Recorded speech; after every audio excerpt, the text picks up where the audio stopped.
Logical? এটা logical? একজন শিক্ষক এবং অনেকজন শিক্ষক হচ্ছে আমাদের যমুনা অভিমুখে গমন করছে, এর মানে কি তার থেকে বোতল নিক্ষেপ করতে হবে? উনি বলছে উনি একজন পাবলিক বিশ্ববিদ্যালয়ের শিক্ষককে মারা লজিক্যাল বলতে পারে, তাহলে ওনার গায়ে 20 টাকা বোতল মারা কিছুই না, জুতো মারা উচিত ছিল। আচ্ছা, যখন শিক্ষকদের উপর হামলা করা হলো তখন বিষয়টা কেমন ছিল বা কি জন্য তাদের পুলিশ আপনাদের উপর লাঠি চালাচ্ছে? অযথা আমাদের আন্দোলন ছিল শান্তিপূর্ণ প্রকৃতি। আমাদের হচ্ছে ইন্টেনশন ছিল আমরা কোনো রকম গাড়ি আটকাবো না, মানুষের ভোগান্তি করবো না।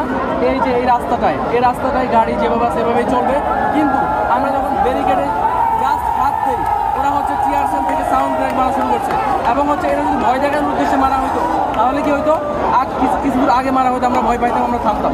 ওরা আন্দোলনের মাঝখানে মারছে, সামনে মারছে, পিছনে মারছে, আহত করছে আমাদের স্টুডেন্টকে, এরা ইন্টেনশনালি করছে ওরা।